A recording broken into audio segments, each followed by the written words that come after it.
നമ്മുടെ ക്രിസ്ത്യാനിറ്റി വളരെ പ്രധാനപ്പെട്ട ഒരു കാര്യമായത്. നമ്മുടെ ഈ ഒരു അടിസ്ഥാനം നമ്മുടെ ജീവിതത്തിൽ ഉറപ്പായിട്ട് ഇടുന്നില്ലെങ്കിൽ നമ്മുടെ ക്രിസ്തീയത ഒരിക്കലും സ്റ്റഡി ആയിട്ട് മുന്നോട്ട് പോകത്തില്ല. ഉയർച്ചയും താഴ്ചയുള്ള ഒരു തലത്തിലായിരിക്കും നമ്മൾ ജീവിക്കുന്നത്. എഫീസ് ലേഖനത്തില് ഈ കാര്യത്തെക്കുറിച്ച് പറയുമ്പോൾ എഫീസ് ലേഖനം 2-ാം അധ്യായത്തില് അതിന്റെ 4 മുതലുള്ള വാക്യങ്ങളിൽ 3 മുതലുള്ള വാക്യം നമ്മൾ ഇങ്ങനെ വായിക്കുന്നുണ്ട്. അവരുടെ ഇടയിൽ നാം എല്ലാവരും മുമ്പേ നമ്മുടെ ജഡമോഹനം നടന്ന് ജഡത്തിനും മനോവികാരത്തിനും ഇഷ്ടമായി ചെയ്തുകൊണ്ട് മറ്റുള്ളവരെ പോലെ പ്രകൃതിയാൽ കോപത്തിന്റെ മക്കളായിരുന്നു. റോമാലേഖനം നമ്മളത് ചിന്തിച്ചു. യഹൂദനെന്നോ യവനെന്നോ വ്യത്യാസമില്ല, എല്ലാവരും പാപത്തിന്റെ കീഴിലാണ്. ഒരു വ്യത്യാസമില്ല, എല്ലാവരും പാപം ചെയ്ത് മരണത്തിന് അധീനരായി തീർന്നു. അവിടെ നമ്മൾ നീതീകരിക്കപ്പെടുന്നത് വിശ്വാസത്താലാണെന്ന് പറയുമ്പം യേശുക്രിസ്തു പിതാവ് പുത്രനിലൂടെ നമുക്ക് വേണ്ടി ചെയ്ത ആ രക്ഷണ്യ പ്രവൃത്തിയുടെ അനന്തര ഫലമായിട്ട് അത് നമ്മൾ വിശ്വസിക്കുമ്പോഴാണ് നീതീകരിക്കപ്പെടുന്നത്. ഇവിടെ എഫേസ്യ ലേഖനം 2-4, 6 മുതൽ 5 മുതലുള്ള വാക്യങ്ങൾ 6 മുതലുള്ള വാക്യം നമ്മളിങ്ങനെ വായിക്കുന്നു. 5 മുതലുള്ള വാക്യങ്ങൾ: നമ്മെ സ്നേഹിച്ച മഹാസ്നേഹ നിമിത്തം അതിക്രമങ്ങളാൽ മരിച്ചവരായിരുന്നു നമ്മെ ക്രിസ്തുവിനോടുകൂടെ ജീവിപ്പിക്കുകയും കൃപയാൽ അത്ര നിങ്ങൾ രക്ഷിക്കപ്പെട്ടിരിക്കുന്നു. നമ്മൾ രക്ഷിക്കപ്പെട്ടതിന്റെ കാരണം ദൈവത്തിന്റെ കൃപയാണ് എന്ന് പറഞ്ഞാൽ എന്താ അതിന്റെ അർത്ഥം? നമ്മൾ ദൈവഭാഗം നിൽക്കുമ്പോൾ അവിടെ ആകെപ്പാടെ കൃപയുടെ ഒരു പ്രവൃത്തിയിൽ മാത്രമേ എല്ലാവർക്കും പ്രശംസിക്കാൻ പറ്റത്തുള്ളൂ. ഒരാൾക്കും ഞാൻ എന്തോ ചെയ്തിട്ടാണ് ദൈവം എന്നെ അംഗീകരിച്ചെന്നുള്ള ഒരു നിലപാടിൽ ഒരിക്കലും നിൽക്കാനായിട്ട് കഴിയത്തില്ല. പലപ്പോഴും അതിന്റെ പ്രായോഗിക വശം ചിന്തിക്കുമ്പോൾ നമ്മളൊരു സഭയിലായിരിക്കുമ്പോൾ മറ്റ് സഹോദരി സഹോദരന്മാരുടെ കൂടെ ആയിരിക്കുമ്പോൾ നമ്മുടെ ചിന്തകൾ ശോധന ചെയ്താൽ കാണാൻ കഴിയും നമ്മൾ കൃപയാലാണോ കൃപയാൽ വിശ്വാസം മൂലമാണോ രക്ഷിക്കപ്പെട്ടിരിക്കുന്നത് എന്നുള്ള സത്യം നമുക്ക് കാണാൻ കഴിയും. ആ സത്യം നമ്മൾ അറിയുകയും ഉൾക്കൊള്ളുകയും ചെയ്തിട്ടുണ്ടെങ്കിൽ നമുക്ക് നമ്മളെക്കുറിച്ച് തന്നെ വളരെ താഴ്ന്ന ചിന്തകളെ ഉണ്ടാകത്തുള്ളൂ.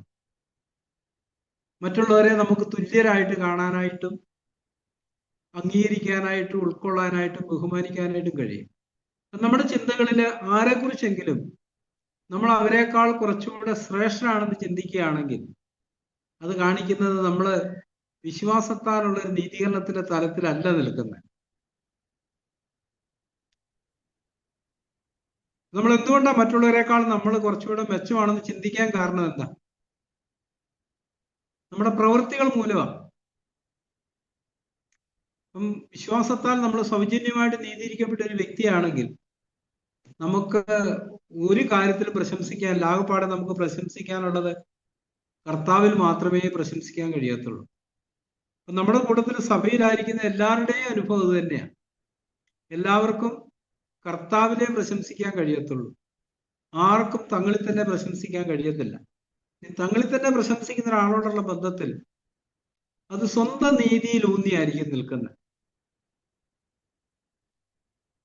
ദൈവം ഒരിക്കലും അത് അംഗീകരിക്കുന്നില്ല. അങ്ങനെ ഒരാളെ ദൈവം ഒരിക്കലും കൈക്കൊള്ളുന്നുമില്ല. എന്റെ ഒരു പ്രവൃത്തിയല്ല, ദൈവത്തിന്റെ കരുണയാണ്, കൃപയാണ് എന്നെ വീണ്ടെടുത്തതും നിർത്തിയിരിക്കുന്നുള്ള ഒരു ആന്തരിക ബോധ്യം നിരന്തരമായിട്ട് നമുക്ക് ആവശ്യമുണ്ട്. സാത്താന്റെ ഒരു ശ്രമം നമ്മളെ ഈ സത്യങ്ങളിൽ നിന്ന് തെറ്റിച്ച് കളയാനുള്ള ഒരു ശ്രമമാണ് സാത്താൻ നിരന്തരമായിട്ട് നടത്തിക്കൊണ്ടിരിക്കുന്നത്.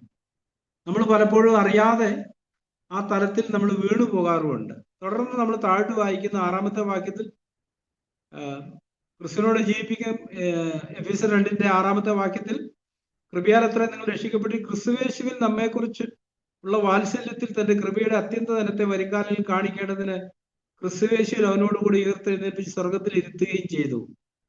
നമ്മൾ കൃപയാൽ രക്ഷിക്കപ്പെട്ടിരിക്കുന്നത് മാത്രമല്ല, ഇനി കൃപയുടെ അത്യന്തധനം വരും കാലങ്ങളിൽ നമ്മളെ കാണിക്കേണ്ടതിനാണ് നമ്മളെ ക്രിസ്തുവിനോടുകൂടി ഉയർത്തെഴുന്നേൽപ്പിച്ച് സ്വർഗത്തിൽ ഇരുത്തിയിരിക്കുന്നത്. നമ്മുടെ വീണ്ടും ജനനം രക്ഷ അല്ലെ വീണ്ടെടുപ്പ്, നീതീകരണം ഇതിന്റെ അടിസ്ഥാനം ദൈവത്തിന്റെ കൃപയാണെന്ന് മാത്രമല്ല, ഇത് നമ്മുടെ മുമ്പോട്ടുള്ള യാത്രയിലും കൃപയുടെ അത്യന്തധനമാണ് നമ്മുടെ ജീവിതത്തിൽ എന്തെങ്കിലും ഒരു പ്രവൃത്തി ചെയ്യുന്നത്. നമ്മുടെ പാഠ്യപുസ്തകത്തിലെ 30-ാമത്തെ പാട്ടിൽ നമ്മൾ ഇങ്ങനെ പാടാറുണ്ടല്ലോ, അതിന്റെ 1-2 ഭാഗങ്ങളില്, അതിക്രമത്താൽ മരിച്ചിരുന്നവരാൻ നമ്മെ ജീവിപ്പിച്ച യേശുവോട് പ്രവൃത്തിയാലല്ല വിശ്വാസത്താൽ കൃപയെ മാ കൃപയെ എന്ന് പറഞ്ഞാൽ അവിടെ നമ്മുടെ ഈ നീതീകരണം, വീണ്ടെടുപ്പ്, നീതീകരണം എല്ലാം സംഭവിച്ചത് യേശുക്രിസ്തുവിന്റെ കൃപ നിമിത്തമാണ്. അവിടെ നമ്മുടെ ഒരു പ്രവൃത്തിക്കും അവിടെ സ്ഥാനമില്ല. നമ്മുടെ ജീവിതത്തിൽ എന്തുകൊണ്ടാണ് നമ്മൾ പലപ്പോഴും നിരാശപ്പെടാനുള്ള കാരണം എന്താ? ചിന്തിച്ചിട്ടുണ്ടോ? ചില സമയങ്ങളിൽ നമുക്ക് നിരാശ വരാറുണ്ട്, ഒരു അനാഥത്വം ഫീൽ ചെയ്യാറുണ്ട്. എന്താ കാരണം? അപ്പൊ നമ്മൾ ചിന്തിക്കും, ഇന്ന് എന്തൊക്കെയോ ദൈവത്തിന് പ്രസാദകരമായ കാര്യങ്ങൾ ഞാൻ ചെയ്തില്ല, അതുകൊണ്ട് ദൈവത്തിന് എന്നോടുള്ള മനോഭാവം ഇച്ചിരി കടുപ്പമുള്ളതാണ്. നമ്മൾ റോമർ 5:1 നമ്മളിങ്ങനെ വായിക്കുന്ന, വിശ്വാസത്താൽ നീതീകരിക്കപ്പെട്ടിട്ട് നമ്മുടെ കർത്താവ് യേശുക്രിസ്തു മൂലം നമുക്ക് ദൈവത്തോട് സമാധാനമുണ്ട്. അപ്പൊ വിശ്വാസത്താൽ നീതീകരിക്കപ്പെട്ട ഒരാളുടെ പ്രാഥമിക ലക്ഷണം ദൈവമായിട്ട് ഒരു സമാധാന ബന്ധത്തിലായിരിക്കും. അവന് നിരാശയോ ഭയോ വരുന്നുണ്ടെങ്കിൽ അത് കാണിക്കുന്നേ നമ്മൾ ആ കൃപയുടെ തലത്തിൽ നിന്ന് മാറി പ്രവൃത്തിയിൽ ദൈവമുമ്പാകെ പ്രവൃത്തിയാൽ നിൽക്കാൻ ശ്രമിക്കുന്നു എന്നുള്ളതാണ്. അപ്പൊ നമ്മള് ഒരു ദിവസം ഒന്ന് പ്രാർത്ഥിക്കാൻ പറ്റിയില്ല, അല്ല വചനം വായിച്ചില്ല, എന്തുകൊണ്ടാണ് നമുക്ക് ഒരു അധൈര്യം വരാനുള്ള കാരണം എന്താ? ഒരു ഭയം വരാനുള്ള കാരണം എന്താ? നമ്മുടെ ഉള്ളിൽ ഒരു കുറ്റാരോപണത്തിന്റെ ആത്മാവ് കടന്നു വരാനുള്ള കാരണം എന്താ? അപ്പം നമ്മൾ കൃപയാൽ രക്ഷിക്കപ്പെട്ടു. ഇനി മുന്നോട്ടുള്ള നമ്മുടെ ജീവിതത്തിന്റെ കാലഘട്ടങ്ങളിലും ഈ കൃപ തന്നെ ഒരു പ്രവൃത്തി ചെയ്യുന്നത്. നമ്മള് കൃപയാലാണ് ഈ സ്വാതന്ത്ര്യത്തിലേക്ക് വരുന്നത്. റോമർ 6:14 ന്യായപ്രമാണത്തിലെ കൃപയ്ക്ക് അത്ര അധീനരാകിയാൽ പാപം നിങ്ങൾ നടത്തുകയില്ല. അപ്പൊ പാപം നമ്മുടെ മേൽ ഭരണം നടത്താതിരിക്കുന്നതിന്റെ കാരണം നമ്മൾ കൃപയിൽ നിൽക്കുന്നതുകൊണ്ടാണ്. അതുകൊണ്ടാണ് ഗലാത്യ വിശ്വാസികളോട് അപ്പോസ്തലൻ പറഞ്ഞു, നിങ്ങൾ കൃപയിൽ നിന്ന് വീണുപോയി. അവരൊരു കാലത്ത് ന്യായപ്രമാണത്തിന്റെ ആചാരങ്ങൾ പ്രകാരം ജീവിച്ചു വരുന്നവരായിരുന്നു. അവിടുന്ന് അവര് ഈ സുവിശേഷം കേട്ട് രക്ഷയിലേക്ക് വന്നു. പക്ഷെ അവരെ ചിലർ വഞ്ചിച്ചു. അതിന്റെ അനന്തരഫലമായിട്ട് അവർ കൃപയിൽ നിന്ന് വീണുപോയി വീണ്ടും പ്രവൃത്തിയിൽ ഊന്നി ദൈവമുമ്പാകെ നിൽക്കാനുള്ള ശ്രമം നടത്തുകയായിരുന്നു. അതാ അവരോട് പറഞ്ഞ്. തുടർന്ന് അവരോട് പറയുന്നു, ക്രിസ്തു നിങ്ങളിൽ ഉരുവാകുമ്പോഴും ഞാൻ പ്രസവനപ്പെടുന്നവരായ എന്റെ കുഞ്ഞുങ്ങളെ. ഇപ്പം കൊരിന്ത്യലേഖനം 1 കൊരിന്ത്യർ പറഞ്ഞിരിക്കുന്നത് പോലെ കർത്താവ് തന്നെയാണ് നമ്മുടെ 1 കൊരിന്ത്യർ 1-ാം അധ്യായത്തിന്റെ അവസാന ഭാഗങ്ങളിലേക്ക് വരുമ്പോൾ അവിടെ നമ്മളിങ്ങനെ വായിക്കുന്നത്, അതിന്റെ 26 മുതലാണ്. എന്നാലും അതിന്റെ ഏറ്റവും അവസാനം 30-ാം വാക്യത്തിലേക്ക് വരുമ്പോൾ നമ്മൾ ഇങ്ങനെ വായിക്കുന്നു, നിങ്ങളോ അവനാൽ ക്രിസ്തുയേശുവിൽ ഇരിക്കുന്നു, അവൻ നമുക്ക് ദൈവത്തെങ്കിൽ നിന്ന് ജ്ഞാനവും നീതിയും ശുദ്ധീകരണവും വീണ്ടെടുപ്പുമായി തീർന്നു. വിശ്വാസത്താൽ നമ്മൾ കർത്താവിൽ ഇരിക്കുന്നിടത്ത് കർത്താവിന്റെ നീതി നമ്മുടെ മേൽ കണക്കിടുകയാണ് ചെയ്യുന്നത്. കർത്താവിന്റെ ജ്ഞാനം നമ്മുടെ മേൽ കണക്കിടുന്നു. കർത്താവിന്റെ ശുദ്ധീകരണവും എല്ലാം നമുക്ക് കണക്കിടുകയാണ് ചെയ്യുന്നത്. ഒരിക്കൽ സാഗ്ദർ അതിനെക്കുറിച്ച് ഇങ്ങനെ ഉദാഹരണം പറഞ്ഞ്, നമ്മളൊരു പുസ്തകത്തിൽ എന്തെങ്കിലും ഒന്ന് വെച്ച് അതുകൊണ്ട് ഇവിടുന്ന് വേറൊരു സ്ഥലത്തേക്ക് യാത്ര ചെയ്താൽ അത് ആ പുസ്തകത്തിൽ ഇരിക്കുന്നതുകൊണ്ടാണ് നമ്മളോട് കൂടെ അങ്ങ് വേറൊരു സ്ഥലം വരെ വരുന്നത്. എപ്പോഴെങ്കിലും അത് പുസ്തകത്തിൽ നിന്ന് ചാടിപ്പോയാൽ അതവിടെ അങ്ങേയറ്റത്തെ ഒരു ലക്ഷ്യസ്ഥാനത്ത് എത്തത്തില്ല. നമ്മളെ കർത്താവ് ക്രിസ്തുവിൽ നമ്മളെ വീണ്ടും ജനിപ്പിച്ച് ക്രിസ്തുവിലായിരുത്തിയിരിക്കുന്നത്. അപ്പൊ ക്രിസ്തുവിൽ നമ്മൾ ഇരിക്കുന്നിടത്ത് ക്രിസ്തുവിലുള്ള എല്ലാത്തിനും നമ്മൾ പങ്കാളികളാണെന്നുള്ളതാണ് യാഥാർത്ഥ്യം. കൊലോസ്യ ലേഖനത്തില് അതിനെക്കുറിച്ച് അപ്പോസ്തലൻ എഴുതുമ്പോൾ, കൊലോസ്യ ലേഖനം അതിന്റെ 2-ാം അധ്യായം 6-7 വാക്യങ്ങൾ നമ്മളിങ്ങനെ 6-ാം വാക്യത്തിൽ 6-7 വാക്യങ്ങൾ നമ്മളിങ്ങനെ വായിക്കുന്നു, ആകയാൽ നിങ്ങൾ കർത്താവായ യേശുക്രിസ്തുവിനെ കൈക്കൊണ്ടതുപോലെ അവന്റെ കൂട്ടായ്മയിൽ നടപ്പീൻ, അവനിൽ വേരൂന്നിയും ആത്മീയവർദ്ധന പ്രാപിച്ചും നിങ്ങൾക്ക് ഉപദേശിച്ചതിനൊത്തോളം വിശ്വാസത്തിൽ ഉറച്ചും സ്തോത്രത്തിൽ കവിഞ്ഞു ഇരിപ്പീൻ. അവിടെ പറയുന്നൊരു കാര്യം, നിങ്ങൾ കർത്താവിനെ യേശുവിനെ കൈക്കൊണ്ടതുപോലെ അവന്റെ കൂട്ടായ്മയിൽ നടപ്പീൻ. എഫെസ്യ ലേഖനത്തില് നമ്മളിപ്പം വായിച്ച ഭാഗത്തിന് തൊട്ട് താഴോട്ട് നമ്മൾ വരുമ്പം അവിടെ ഇങ്ങനെ ഒരു കാര്യം പറയുന്നുണ്ട്. എഫേസ്യർ 1-ാം അധ്യായം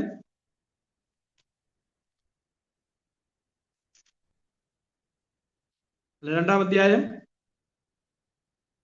10-ാം വാക്യം,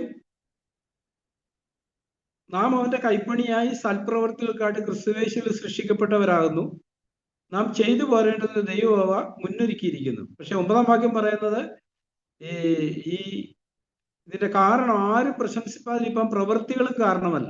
മോളിൽ പറഞ്ഞ വിശ്വാസം മൂലം, കൃപയല്ലോ നിങ്ങൾ വിശ്വാസം മൂലം രക്ഷിക്കപ്പെട്ടിരിക്കുന്നത്, അതിന് നിങ്ങൾ കാരണമല്ല, ദൈവത്തിന്റെ ദാനം അത്രയാകുന്നു. ആരും പ്രശംസിക്കാതിരിക്കാൻ പ്രവൃത്തികളും കാരണമല്ല.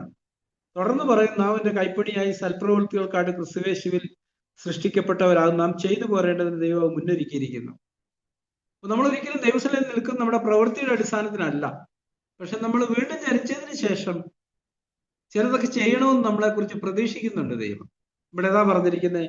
10-ാം വാക്യത്തിൽ, നാം അവന്റെ കൈപ്പണിയായി സൽപ്രവൃത്തികൾക്കായിട്ട് ക്രിസ്തുവേശുവിൽ സൃഷ്ടിക്കപ്പെട്ടവരാകുന്നു, നാം ചെയ്തു പോരേണ്ടതിന് ദൈവം അവ മുന്നൊരുക്കിയിരിക്കുന്നു. ഒന്നാമത്തെ പടിയിൽ നിന്നല്ല, ഈ ക്രിസ്ത്യ വിശ്വാസത്തിന്റെ വഴികളിൽ നമ്മുടെ ഒരു പ്രവൃത്തിയും നമ്മളെ ദൈവമുമ്പാകെ നിൽക്കാനായിട്ട് പ്രാപ്തരാക്കത്തില്ലെന്നുള്ള കാര്യം സത്യം. നമ്മൾ വിശ്വാസം മൂലം നീതീകരിക്കപ്പെടുക എന്ന് പറയുമ്പം ദൈവിക വാഗ്ദത്തങ്ങളുള്ള വിശ്വാസം മൂലമാണ് നമ്മൾ നീതീകരിക്കപ്പെടുന്നത്. യേശുക്രിസ്തു നമ്മുടെ പാപങ്ങളുടെ പരിഹാരത്തിന് വേണ്ടി മരിച്ചു, അടക്കപ്പെട്ടു, ഉയർത്തെഴുന്നേറ്റു നമ്മൾ വിശ്വസിക്കുമ്പോൾ ആ നീതി എൻ്റെ മേൽ കണക്കിടുന്ന ഒരു നീതിയാണ്. ഞാൻ നേടുന്ന ഒരു നീതിയല്ല, ദൈവം അതെനിക്ക് കണക്കിടുന്ന ഒരു നീതിയാണ്. തുടർന്ന് മുമ്പോട്ടുള്ള ക്രിസ്ത്യത്തിന്റെ എല്ലാ വഴികളിലും ഇതേ വഴിയിലൂടെ തന്നെയാണ് ഞാൻ നടക്കുന്നത്. എല്ലാം കർത്താവിലാണ് ഇതെല്ലാം നിക്ഷിപ്തമായിരിക്കുന്നത്. ഇപ്പൊ നമ്മൾ കൊലോസ്യർ വായിച്ച പോലെ, ഞാൻ അവനിൽ വേരൂന്നുമ്പം അവനിൽ നിന്നാണ് ഇതിനോട് ഞാൻ പങ്കാളിയായിത്തീരുന്നത്. യോഹന്നാന്റെ സുവിശേഷം 15-ാം അധ്യായം നമ്മൾ വായിക്കുന്നുണ്ട്, കൊമ്പ് മുന്തിരിവള്ളിയിൽ വസിച്ചിട്ടല്ലാതെ.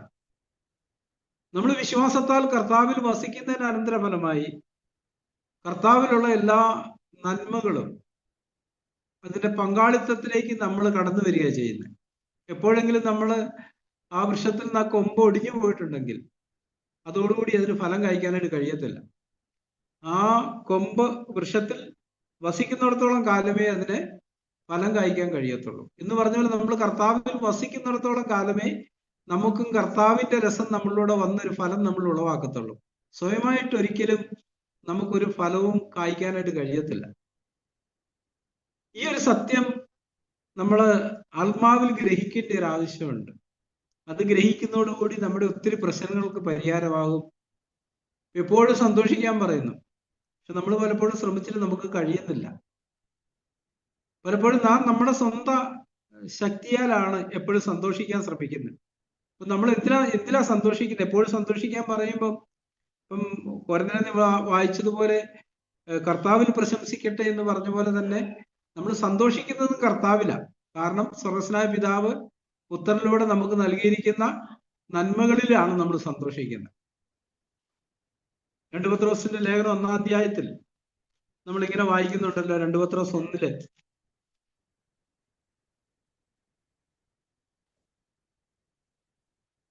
അതിന്റെ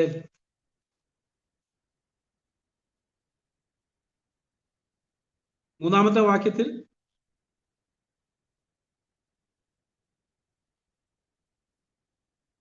തന്റെ മഹത്വത്താലും വീര്യത്താലും നമ്മെ വിളിച്ചവന്റെ പരിജ്ഞാനത്താൽ അവന്റെ ദിവ്യശക്തി ജീവന് ഭക്തിക്ക് വേണ്ടതൊക്കെയും നമുക്ക് ദാനം ചെയ്തിരിക്കുന്നുവല്ലോ.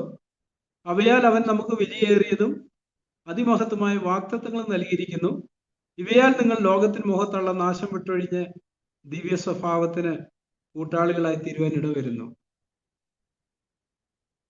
ഇവിടെ നമ്മള് ദിവ്യ സ്വഭാവത്തിന് കൂട്ടാളികളാകുന്നത് ദൈവം നൽകിയിരിക്കുന്ന വിലയേറിയതും അതിമഹത്വമായ വാഗ്ദത്തങ്ങളിലുള്ള ആശ്രയത്തിന്റെ അനന്തരഫലമായിട്ടാണ് നാം ദിവ്യ സ്വഭാവത്തിന് കൂട്ടാളികളായിത്തീരും. നമ്മുടെ ഒരു പ്രവൃത്തിയുടെ അടിസ്ഥാനത്തിലല്ല, ദൈവം നമുക്ക് നൽകിയിരിക്കുന്ന ഈ വാഗ്ദത്തങ്ങൾ നമ്മൾ വിശ്വസിച്ച് കൈവശമാക്കുന്നതിന്റെ അനന്തരഫലമായിട്ടാണ് നമ്മൾ 2 പത്രോസ് 3:18 ഇങ്ങനെ വാക്യം വായിക്കുന്നതിന്റെ കൃപയിലും കർത്താവിന്റെ യേശുക്രിസ്തുവിന്റെ പരിജ്ഞാനത്തിലും വളരുവീൻ. അപ്പൊ നമ്മൾ ദൈവിക പരിജ്ഞാനത്തിൽ വളരും തോറും ഈ കൂടുതൽ കൂടുതൽ വാക്തത്വങ്ങൾ നമുക്ക് കൈവശമായി തീരാനായിട്ട് ഇടയായി തീരും. അത് വിശ്വാസമാണ് നമ്മൾ പ്രാപിക്കുന്നത്. റോമാലേഖനത്തില് ആ കാര്യത്തെക്കുറിച്ച് പറയുന്ന ഭാഗമായിരുന്നു നമ്മൾ ചിന്തിച്ചുകൊണ്ടിരുന്നത്. അപ്പൊ മൂന്നാം അധ്യായത്തിന്റെ 19 മുതല് 4-5 അധ്യായങ്ങളിൽ മുഴുവൻ ഈ ഒരു കാര്യത്തെക്കുറിച്ചാണ് പറഞ്ഞുകൊണ്ടിരിക്കുന്നത്. അതില് 3-ാമത്തെ അധ്യായത്തിൽ അതിന്റെ 21-ാമത്തെ വാക്യം നമ്മൾ ചിന്തിച്ചിരുന്നു. ഇപ്പോഴോ ദൈവത്തിന്റെ നീതി വിശ്വസിക്കുന്ന എല്ലാവർക്കും യേശുക്രിസ്തുവിൽ വിശ്വാസമുള്ള ദൈവനീതി തന്നെ ന്യായപ്രമാണം കൂടാതെ വെളിപ്പെട്ട് വന്നിരിക്കുന്നു പറഞ്ഞിട്ട് നമ്മൾ താഴേക്ക് വരുമ്പോൾ 27-ാം വാക്യത്തിൽ ഇങ്ങനെ ചോദിക്കുന്നു, ആകയാൽ പ്രശംസ എവിടെ പോയി ഏത് മാർഗത്താൽ? കർമ്മമാർഗത്താലോ അല്ല, വിശ്വാസ മാർഗത്താൽ അത്രേ. നമ്മൾ കർമ്മമാർഗത്താലാണെങ്കിൽ നമുക്ക് പ്രശംസിക്കാൻ ഒത്തിരി കാര്യങ്ങളുണ്ട്, പ്രവൃത്തിയിലൂടെ ആണെങ്കിൽ. പക്ഷെ വിശ്വാസത്താലാണ് ഈ പ്രശംസ എന്ന് പറഞ്ഞാൽ നമുക്ക് പ്രവൃത്തിയിലൂടെ ഒരിക്കലും ദൈവത്തെ പ്രസാദിപ്പിക്കാനായിട്ട് കഴിയത്തില്ല. നമുക്ക് കൊടുത്തു തീർക്കാൻ കഴിയാത്ത ഒരു വലിയ കടത്തിന് ഉടമകളായിരുന്നു നമ്മളെ കൊണ്ട് കൊടുത്തു തീർക്കാൻ കഴിയത്തില്ലാത്തത് കൊണ്ട് യേശുക്രിസ്തു ആ കടം വീട്ടുക ചെയ്ത്. ഞാനത് വിശ്വസിക്കുന്നു. എന്റെ കടം മുഴുവൻ കർത്താവ് വീട്ടി എന്നുള്ള ആ സത്യം ഞാൻ വിശ്വസിക്കുന്നതിന് അനന്തരഫലമായിട്ടാണ് ഞാൻ നീതീകരിക്കപ്പെടാനായിട്ട് ഇടയായിത്തീരുന്നത്. എനിക്ക് ദൈവമായിട്ട് സമാധാന ബന്ധം വരുന്നത്. നമുക്കറിയാം, നമ്മുടെ പ്രവൃത്തികളാലായിരുന്നു നമ്മൾ ദൈവത്തിന്റെ ശത്രുക്കളായിരുന്നത്. കൊലോസ്യലേഖനത്തിൽ പറയുന്നുണ്ട്, മുമ്പേ ദുഷ്പ്രവൃത്തികളാൽ മനസ്സുകൊണ്ടാകുന്നവരും ദൈവത്തിന്റെ ശത്രുക്കളുമായിരുന്നു നമ്മൾ. അങ്ങനെയുള്ള നമ്മളെ യേശുക്രിസ്തു സൗജന്യമായിട്ടാണ് നീതീകരിച്ചത്. തുടർന്ന് നമ്മൾ താഴോട്ട് വായിക്കുന്നുണ്ട്, 25-ാം വാക്യം നമ്മൾ ചിന്തിച്ചിരുന്നു, വിശ്വസിക്കുന്നവർക്ക് അവൻ തന്റെ രക്തം മൂലം പ്രായശ്ചിത്തമാകുവാൻ ദൈവം അവനെ പരസ്യമായി നിർത്തിയിരിക്കുന്നു. ദൈവം തന്റെ പൊറുമയിൽ മുൻകഴിഞ്ഞ പാപങ്ങളെ ശിക്ഷിക്കാതെ വിടുക നിമിത്തം തന്റെ നീതിയെ പ്രദർശിപ്പിപ്പാൻ താൻ നീതിമാനും യേശുവിൽ വിശ്വസിക്കുന്ന നീതിയിരിക്കുന്നവനാകേണ്ടതിന് ഇക്കാലത്ത് തന്റെ നീതിയെ പ്രദർശിപ്പിക്കാൻ തന്നെ അങ്ങനെ ചെയ്തത്. അബ്രഹാമിനോടുള്ള ബന്ധത്തിൽ അബ്രഹാമിന് ദൈവം വാഗ്ദത്തങ്ങൾ കൊടുത്തു. അബ്രഹാം ഉൽപ്പത്തി പുസ്തകം 15-ാം അധ്യായത്തിലാണ് ദൈവം ഒരു വാഗ്ദത്തങ്ങൾ കൊടുക്കുന്നത്. അന്ന് അബ്രഹാം പരിച്ഛേദന എന്ന ദൈവീക കൽപ്പന അനുസരിച്ച ഒരാളായിരുന്നില്ല. അഗ്രചർമ്മത്തിലുള്ള ഒരു തലത്തിലെത്താൻ നിന്നിരുന്നത്. അന്നാണ് വാഗ്ദത്തങ്ങൾ കൊടുക്കുന്നത്. ഈ പരിച്ഛേദനയ്ക്ക് ശേഷം കിട്ടുന്ന ഒരു കൽപ്പനയാണ്. എന്ന് പറഞ്ഞതുപോലെ തുടർന്ന് 4-ാം അധ്യായത്തിലേക്ക് വരുമ്പം റോമാലേഖനത്തിൽ പറഞ്ഞിരിക്കുന്ന 4-ാം അധ്യായം, എന്നാൽ നമ്മുടെ പൂർവ്വപിതാവായ അബ്രഹാം ജഡപ്രകാരം എന്ത് പ്രാപിച്ചു എന്ന് പറയേണ്ടു. അബ്രഹാം പ്രവൃത്തിയാൽ നീതീകരിക്കപ്പെട്ടു എങ്കിൽ അവന് പ്രശംസിക്കുന്ന സംഗതിയുണ്ട്, ദൈവസന്നിധിയിൽ ഇല്ലതാനും. തിരുവെഴുത്ത് എന്ത് പറയുന്നു? അബ്രഹാം ദൈവത്തെ വിശ്വസിച്ചു, അത് അവന് നീതിയായിട്ട് കണക്കിട്ടു എന്ന് തന്നെ. അപ്പൊ ഞാനിങ്ങനെ അബ്രഹാമിനെ കുറിച്ച് ചിന്തിക്കുന്നതിനിടയായി തീർന്നു. ദൈവം അബ്രഹാമിനെ കണ്ടെത്തിയിട്ട് അബ്രഹാമിനോട് പറയുന്നുണ്ട്, നീ ചാർച്ചക്കാരെയും വൃദ്ധഭവനത്തെയും വിട്ട് ഞാൻ നിന്നെ കാണിപ്പാനിക്കുന്ന ദേശത്തേക്ക് പോകാം. ആ ഒരു നിർദ്ദേശം കിട്ടിയപ്പോൾ അബ്രഹാം ചെയ്തൊരു കാര്യം, യാത്ര പുറപ്പെട്ടു വിശ്വാസത്താൽ. നമ്മൾ അതിനെക്കുറിച്ച് ഇബ്രാഹിം വായിത്താൻ എങ്ങോട്ട് പോകുന്നു എന്നറിയാതെ യാത്ര പുറപ്പെട്ടെന്നാണ്. അപ്പം തന്നെ വിളിച്ച ആ ദൈവത്തിലുള്ള വിശ്വാസത്താൽ താനൊരു യാത്രയും ആരംഭിക്കുക ചെയ്യുന്നു. തുടർന്ന് നമുക്കറിയാം, ഓരോ ഘട്ടങ്ങളിലും ദൈവം അവനെ നയിച്ചുകൊണ്ടായിരുന്നു. എന്താ ചെയ്യേണ്ടതെന്ന് പറഞ്ഞ് അവന് വിവിധ വഴികളിലൂടെ കനാലിലേക്ക് നയിച്ചുകൊണ്ടായിരുന്നു. അപ്പൊ നമ്മുടെ ജീവിതത്തിൽ നമ്മളും വിശ്വാസത്താലാണ് ഇറങ്ങി പുറപ്പെടുന്നത്, അല്ലെ? വിശ്വാസം എന്ന് പറയുമ്പം എബ്രാഹിം നമ്മളത് വായിക്കുന്നുണ്ട്, ആശിക്കുന്നതിന് ഉറപ്പും കാണാത്ത കാര്യങ്ങളുടെ നിശ്ചയമായി. വിശ്വാസമുള്ള ബന്ധത്തിൽ ഞാനിങ്ങനെ അബ്രഹാമിനെ കുറിച്ച് ചിന്തിച്ചു. ദൈവത്തെ ആരും ഒരു നാളും കണ്ടിട്ടില്ല. അബ്രഹാം കടന്നു വന്ന പശ്ചാത്തലം എന്ന് പറയുന്നത് വിഗ്രഹാരാധികളുടെ ഇടയിൽ നിന്നാണ്. ഈ ചരിത്രം പറയുന്ന അബ്രഹാമിന്റെ പണി, അബ്രഹാമിന്റെ കുടുംബത്തിന്റെ പണി വിഗ്രഹങ്ങൾ ഉണ്ടാക്കി വിൽക്കുന്ന പരിപാടിയായിരുന്നു എന്നാണ്. ഒരുപക്ഷെ അബ്രഹാമിന്റെ ഉള്ളിൽ ദൈവം ഇട്ട ആ തീയെ സാവകാശം കത്താൻ തുടങ്ങി കാണും. അബ്രഹാം ചിന്തിച്ച് കാണും, ഈ വിഗ്രഹങ്ങൾക്ക് എങ്ങനെ ദൈവമായിരിക്കാൻ കഴിയുമെന്ന് ചിന്തിക്കാൻ തുടങ്ങി കാണും. നമുക്കറിയാം, ഒരിക്കലും ഇസ്രയേലിലെ ന്യായാധിപന്മാരുടെ കാലഘട്ടത്തില് ഗിദെയോൻ ശത്രുക്കൾ ഗോതമ്പ് കൊണ്ടുപോകാണ്ടിരിക്കാനായിട്ട് മുന്തിരിച്ചക്കിന് അടുക്ക വെച്ച് ഇത് മെതിച്ചുകൊണ്ടിരിക്കുമ്പോഴാണ് ദൈവത്തിന്റെ ദൂതൻ അവനെ കണ്ടെത്തുന്നത്. ദൈവമായിട്ട് ദൈവമായിട്ട് സംസാരിച്ചപ്പോൾ അവൻ ചോദിച്ചൊരു ചോദ്യമുണ്ട്, യഹോവ നമ്മോട് കൂടി ഉണ്ടെങ്കിൽ ഈ സംഭവിക്കുന്നതൊക്കെ എന്താ? അതിന് മറുപടിയായിട്ട് പറയുന്നത് നിന്റെ ഈ ബലത്തോടെ പോവാനാ എന്ന് പറഞ്ഞ അവിടെ മരിച്ചുകൊണ്ടിരിക്കുന്നതിനിടയ്ക്ക് അവന്റെ ചിന്തകൾ മുഴുവൻ എന്തുകൊണ്ടാണ് ഇസ്രായേലിൽ ഇങ്ങനെ സംഭവിക്കുന്നത് എന്നുള്ളൊരു ചിന്തയായിരുന്നു. അവന് മനസ്സിലായി ദൈവം ഇസ്രായേലിനെ കൈവിട്ടു, തള്ളിക്കളഞ്ഞിരിക്കുന്നത്, അതുകൊണ്ടാണ് ഇങ്ങനെ സംഭവിക്കുന്നത്. അപ്പൊ ആ ചിന്തയുടെ തലത്തിൽ ആ സമയത്താണ് ദൈവദൂതൻ അവന്റെ അടുക്ക് വന്ന് അവനുമായിട്ട് സംസാരിക്കുന്നത്. അപ്പൊ അവന്റെ ഹൃദയത്തിലുള്ള ചിന്തയാ പറഞ്ഞത്, യഹോവ നമ്മോട് കൂടി ഉണ്ടെങ്കിൽ ഈ സംഭവിക്കുന്നതല്ല എന്താ? നമ്മുടെ അബ്രഹാമിന്റെയും ജീവിതത്തിൽ ഒരു പക്ഷേ അവന്റെ ചിന്തകളിൽ ഈ കാര്യങ്ങളൊക്കെ കടന്നുകൊണ്ടിരുന്നിട്ടുണ്ടാവാം. ആ തലത്തിലാണ് ദൈവം അവനെ വിളിക്കാനിടയായി തീരുന്നത്. നമുക്കറിയാം, കൊർന്നേലിയോസിനെ കുറിച്ച് നമ്മൾ കഴിഞ്ഞ ദിവസം ചിന്തിച്ചിരുന്നു. ഒരു ജാതീയനാണെങ്കിലും അവൻ ദൈവത്തെ അന്വേഷിച്ചുകൊണ്ടായിരുന്നു. അതുകൊണ്ടാണ് ദൈവം അവന്റെ തലത്താൻ വെളിപ്പെടുത്തിയത്. അപ്പൊ ഇപ്പൊ അബ്രഹാമിന്റെ ഉള്ളിലും അങ്ങനത്തെ അന്വേഷണം ഉണ്ടായിരുന്നിരിക്കാം. അതുകൊണ്ടാണ് അബ്രഹാമിനെ ദൈവം വിളിച്ചത്.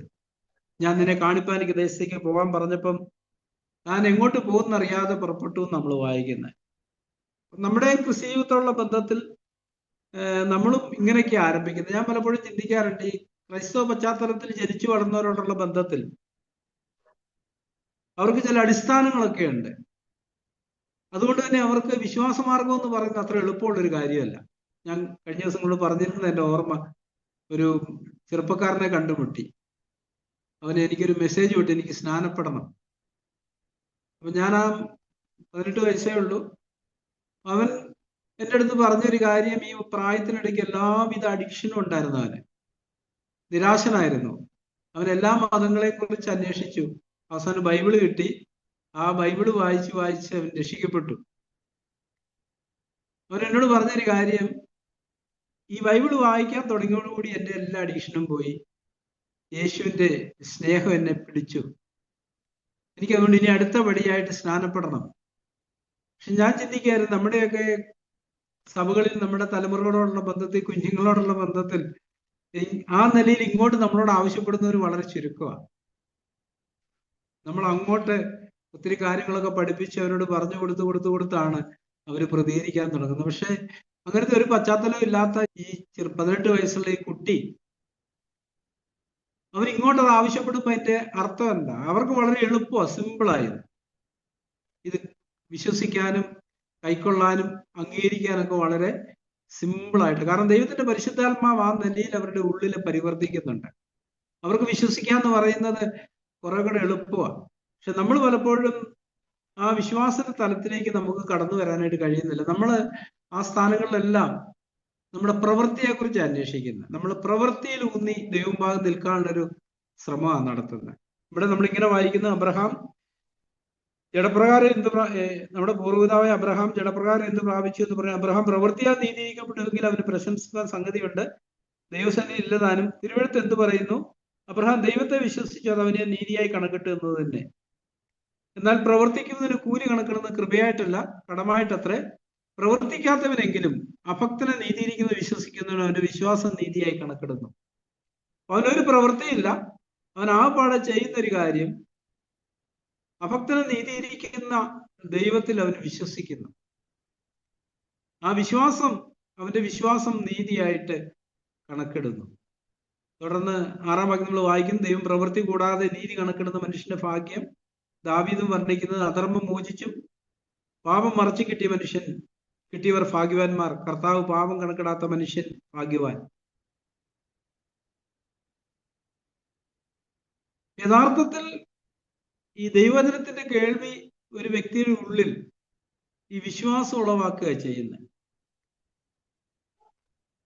ആ വിശ്വാസം എന്ന് പറയുന്നത് എന്താ? താൻ്റെ പാപിയാണെന്നുള്ള ബോധ്യവും തൻ്റെ പാപത്തിന്റെ പരിഹാരത്തിന് വേണ്ടിയിട്ടാണ് യേശുക്രിസ്തു ക്രൂശിൽ മരിച്ച് അടക്കപ്പെട്ട് ഉയർത്തെഴുന്നേറ്റുള്ള സത്യം അവൻ ഹൃദയത്തിൽ ഉൾക്കൊള്ളുക ചെയ്യുന്നത്, കൈക്കൊള്ളുക ചെയ്യുന്നത്. അവിടെ അവൻ നീതീകരിക്കപ്പെടുന്നു. ദൈവം അവനെ കൈക്കൊള്ളുന്നു, തൻ്റെ മകനും അവകാശിയായിട്ട് തിരഞ്ഞെടുക്കുന്നു. തുടർന്ന് ആ ഒരു വഴിയിൽ മുന്നോട്ട് പോകുമ്പോഴും ഈ വിശ്വാസ മാർഗത്തിൽ തന്നെയാണ് മുന്നോട്ട് പോയിക്കൊണ്ടേയിരിക്കുന്നത്. അവൻ പ്രവൃത്തിയിൽ ഊന്നിയല്ല ദൈവം നിൽക്കാനായിട്ട് ശ്രമിക്കുന്നു. ഒരു ചെറിയ കുഞ്ഞ് അപ്പന്റെ അമ്മയുടെ അടുക്കലേക്ക് അതായിരിക്കുന്ന അവസ്ഥയിൽ ഓടിച്ചെല്ലുന്ന പോലെ നമ്മുടെ ഉള്ളിൽ അങ്ങനത്തെ ഒരു ആന്തരിക ബോധ്യം ഉണ്ടോ? നമുക്കറിയാം ഇതിന്റെ എല്ലാ അടിസ്ഥാനം ദൈവത്തിന്റെ സ്നേഹമാണ്. ആ ദൈവത്തിന്റെ സ്നേഹത്തോടാണ് നമ്മൾ പ്രതികരിക്കുന്നത്. ആ സ്നേഹത്തിനോടുള്ള ഒരു പ്രതികരണമാണ് നമ്മുടെ ഉള്ളിൽ ഉണ്ടാകുന്നത്. ആ സ്നേഹത്തെ നമ്മൾ കൂടുതൽ അറിയും തോറും നമ്മൾ ദൈവത്തെ കൂടുതൽ ആശ്രയിക്കാനായിട്ട് തുടങ്ങുന്നു. ആ സ്നേഹം നമ്മുടെ ഉള്ളിൽ ചെയ്യുന്ന ഒരു പ്രവൃത്തി നമ്മളെ തന്നെ കുറ്റം വിധിക്കുകയും നിരാശയും ഭയവും ആകുലതയും ഇതിൽ നിന്നെല്ലാം നമ്മളെ സ്വതന്ത്രരാക്കുന്ന ഒരു കാര്യമാണ് ദൈവത്തിന്റെ സ്നേഹം. അപ്പോസ്തലൻ ഒരു ഭാഗത്ത് ഇങ്ങനെ പറഞ്ഞു, കൊരിന്ത്യർ ദൈവത്തിന്റെ ക്രിസ്തുവിന്റെ സ്നേഹം ഞങ്ങളെ നിർബന്ധിക്കുന്നു. അപ്പൊ നമുക്ക് ആ പൗലോസ് അപ്പോസ്തലനുള്ള ബന്ധത്തിൽ അറിയാം, തനിക്ക് തന്നെ കുറിച്ച് തന്നെ തന്റെ പരീക്ഷനായിരുന്നു, സ്വന്തം നീതിയിൽ ഊന്നുന്ന ഒരു വ്യക്തിയായിരുന്നു അപ്പോസ്തലൻ പൗലോസ്. പക്ഷെ ഈ ദൈവിക സത്യം അവൻ അറിയാൻ തുടങ്ങിയപ്പോ തന്നെ കുറിച്ച് തന്നെയുള്ള അവന്റെ ആ ഒരു പ്രശംസ പോയി. തിമോഥെയോസ് ലേഖനത്തില് അതുകൊണ്ടാണ് 1-ാം അധ്യായത്തിൽ താൻ പറയുന്നത്, യേശുക്രിസ്തു പാപികളെ രക്ഷിപ്പാൻ ലോകത്തിൽ വന്നു എന്നുള്ളത് വിശ്വാസ്യവും ഏവരും അംഗീകരിപ്പാൻ യോഗ്യമായ വചനം തന്നെ, ആ പാപികളിൽ ഞാൻ ഒന്നാമൻ. എന്നാൽ ഫിലിപ്പിയർ ലേഖനം 3-ാം അധ്യായത്തിൽ താൻ തന്നെ കുറിച്ച് തന്നെ പറയുമ്പം, പ്രശംസിക്കുമ്പം അതിന്റെ 3-4 മുതലുള്ള വാക്യങ്ങൾ നമ്മൾ ഇങ്ങനെ വായിക്കുന്നു. ഫിലിപ്പിയർ 3-4 മുതലുള്ള വാക്യങ്ങൾ, പക്ഷെ എനിക്ക് ജഡത്തിൽ ആശ്രയിപ്പാൻ വകയുണ്ട്, മറ്റാർക്കാനും ജഡത്തിൽ ആശ്രയിക്കാമെന്ന് തോന്നിയാൽ എനിക്ക് അധികം. 8-ാം നാളിൽ പരിച്ഛേദനയേറ്റവൻ, ഇസ്രായേൽ ജാതിക്കാരൻ, ബെന്യാമിൻ ഗോത്രക്കാരൻ, എബ്രാഹിൽ ജനിച്ച എബ്രായൻ, ന്യായപ്രമാണം സംബന്ധിച്ച് പരീശൻ, ശുഷ്കാന്തി സംബന്ധിച്ച് സഭയെ ഉപദ്രവിച്ചവൻ, ന്യായപ്രമാണത്തിലെ നീതി സംബന്ധിച്ച് അനിന്യൻ. അപ്പൊ സ്വന്തം നീതിയുടെ അടിസ്ഥാനങ്ങളെ കുറിച്ച് അവിടെ പറയുന്നത്. തനിക്ക് തന്നെ പ്രശംസിക്കാൻ ഒത്തിരി കാര്യമുണ്ട്. പക്ഷെ 6-ാം വാക്യത്തിലേക്ക് വരുമ്പം താൻ ഇങ്ങനെ പറയുന്നു, 7-ാം വാക്യത്തിലേക്ക് വരുമ്പം, എങ്കിലും എനിക്ക് ലാഭമായിരുന്നു ഒക്കെയും ഞാൻ ക്രിസ്തു നിമിത്തം ഛേദമെന്നെണ്ണിയിരിക്കുന്നു. അപ്പം മനുഷ്യന്റെ മുമ്പാകെ തനിക്ക് തന്നെ പ്രശംസിക്കാനുള്ള ലാഭമായിട്ട് കാണുന്ന കാര്യമല്ല, ക്രിസ്തുവേശുവിനെ കുറിച്ച് ക്രിസ്തു നിമിത്തം ഛേദമെന്നെണ്ണിയിരിക്കുന്നു. യഥാർത്ഥത്തിലുള്ള ഈ ഒരു സത്യം താൻ ഗ്രഹിച്ചു കഴിഞ്ഞപ്പം, താൻ പാപികളിൽ മുമ്പനാണെന്നുള്ള സത്യം ഗ്രഹിച്ചു കഴിഞ്ഞപ്പം തന്നിലൊരു നന്മയും വസിക്കുന്നില്ല, താൻ മരണത്തിനും പാതാളത്തിനും മാത്രം യോഗ്യനാണെന്നുള്ള സത്യം ആന്തരികമായിട്ട് ഗ്രഹിച്ചു കഴിഞ്ഞപ്പോഴാണ് താൻ പറയുന്നത്, എനിക്ക് ലാഭമായിരുന്ന എല്ലാം ഞാൻ ക്രിസ്തു നിമിത്തം ഛേദമെന്നെണ്ണിയിരിക്കുന്നു. അത്രയുമല്ല, എൻ്റെ കർത്താവ് യേശു ക്രിസ്തുവിനെ കുറിച്ചുള്ള പരിജ്ഞാനത്തിന്റെ ശ്രേഷ്ഠ നിമിത്തം ഇപ്പോഴും എല്ലാം ഛേദമെന്നെണ്ണുന്നു എന്ന് പറഞ്ഞ് 9-ാം വാക്യത്തിൽ, ഞാൻ ക്രിസ്തുവിനെ നേടേണ്ടതിനും ന്യായപ്രമാണത്തിൽ നിന്നുള്ള എൻ്റെ സ്വന്തം നീതിയല്ല, ക്രിസ്തുവിലെ വിശ്വാസം മൂലം ദൈവം വിശ്വസിക്കുന്നവർക്ക് നൽകുന്ന നീതിയിൽ ലഭിച്ച് അവനിൽ ഇരിക്കേണ്ടതിനും. അപ്പം അതുകൊണ്ടാണ് റോമർ 5:1 പറയുന്നത്, 2-ാം വാക്യത്തിൽ പറയുന്നത്, നാം നിൽക്കുന്ന ഈ കൃപയിലേക്ക് വിശ്വാസത്താൽ അവൻ മൂലം നമുക്ക് പ്രവേശനം ലഭിച്ചു. അപ്പം ക്രിസ്തുവിൽ ഇരിക്കുക എന്ന് പറഞ്ഞാൽ എന്താ അർത്ഥം? 9-ാം വാക്യം ഇങ്ങനെ തുടങ്ങുന്നത്, ഫിലിപ്പിയർ 3:9, ഞാൻ ക്രിസ്തുവിനെ നേടേണ്ടതിനും ന്യായപ്രമാണത്തിനുള്ള എൻ്റെ സ്വന്തം നീതിയല്ല, ക്രിസ്തുവിലുള്ള വിശ്വാസം മൂലം ദൈവം വിശ്വസിക്കുന്നവർക്ക് നൽകുന്ന നീതി ലഭിച്ച് അവനിൽ ഇരിക്കേണ്ടതിനും, അല്ലെ അവനിൽ വസിക്കേണ്ടതിനും, അവന്റെ മരണത്തോട് അനുരൂപപ്പെട്ടിട്ട് അവനെയും അവന്റെ പുനരുദ്ധാന ശക്തിയെയും അവന്റെ കഷ്ടാനുഭവങ്ങളുടെ കൂട്ടായ്മ അനുഭവിച്ചറിയേണ്ടതിനും, ഇങ്ങനെ വല്ലവിധേനയും മരിച്ചവരിൽ നിന്നുള്ള പുനരുദ്ധാനം പ്രാപിക്കണമെന്നും വെച്ച് ഞാൻ അവന്റെ നിമിത്തം എല്ലാം ഉപേക്ഷിച്ച് ചവറന്നെണ്ണുന്നു. ഇവിടെ നമുക്കറിയാം, ശിഷ്യത്വത്തിന്റെ വ്യവസ്ഥയോടുള്ള ബന്ധത്തിൽ കർത്താവ് പറഞ്ഞ ഒരു തലത്തിലേക്ക് അപ്പോസ്തലൻ എണ്ണി.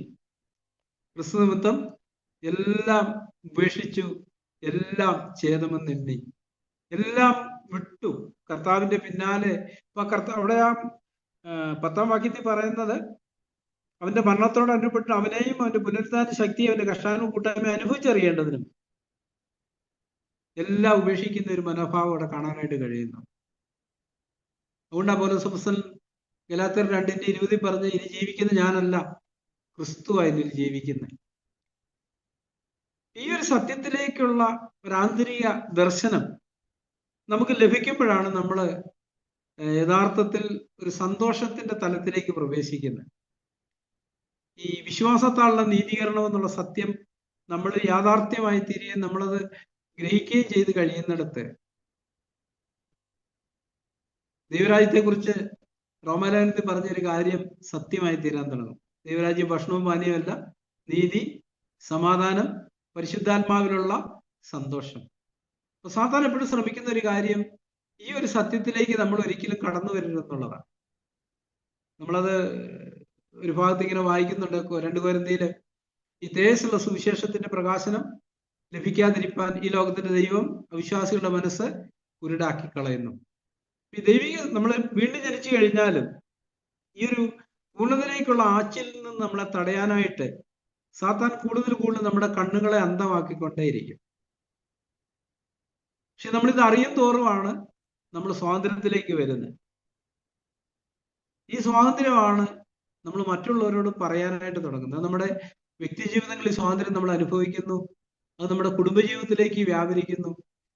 നമ്മളെ കണ്ടുമുട്ടുന്നവരെല്ലാം അബ്രഹാമിന് കൊടുത്ത വാഗ്ദത്തം പോലെ നിന്നാൽ ഭൂമിയിലെ സകല ജാതികൾ അനുഗ്രഹിക്കപ്പെട്ടു എന്ന് പറഞ്ഞ പോലെ, നിന്റെ കാല് ചവിട്ടുന്നവരെല്ലാം ഞാൻ നിനക്ക് അവകാശമായിട്ട് തരുമെന്ന് പറഞ്ഞതുപോലെ, തുടർന്ന് നമ്മളുമായിട്ട് ബന്ധപ്പെടുന്നവർക്കെല്ലാം ഈ ഒരു സത്യം അനുഭവിക്കാനായിട്ട് കഴിയുന്നു. ഈ ഒരു സത്യത്തിലേക്ക് നമ്മൾ വരാത്തിടത്തോളം കാലം നമ്മുടെ ക്രിസ്തുജീവിതം സന്തോഷപൂർണ്ണമായിരിക്കത്തില്ല. കാണുന്നവരെ വെല്ലുവിളിക്കുന്ന ഒരു ജീവിതം നമുക്ക് നയിക്കാനായിട്ട് കഴിയത്തില്ല. നമ്മൾ നയിക്കാന്ന് പറയുമ്പോൾ തന്നെ നമ്മൾ ദൈവ വാഗ്ദത്തങ്ങളെ കൈവശമാക്കുന്നതിന്റെ അനന്തര ഫലമായിട്ടാണ് നമ്മൾ അങ്ങനെ ഒരു യാത്രയിലായിരിക്കുന്നത്. വിശ്വാസാൽ ദൈവത്തിന്റെ ഓരോരോ വാഗ്ദത്തങ്ങളും നമ്മൾ കൂടുതൽ കൈവശമാക്കുന്നു. ഈ പ്രവൃത്തിയെല്ലാം നമ്മളല്ല, ദൈവം തന്നെയാണ് നമ്മൾ ചെയ്യുന്നത്. ന്യായാധിപന്മാരുടെ പുസ്തകത്തില് നമ്മൾ ഇങ്ങനെ ഒരു വാക്യം വായിക്കുന്നുണ്ട്. ന്യായാധിപന്മാരുടെ പുസ്തകം 4-23 വാക്യം.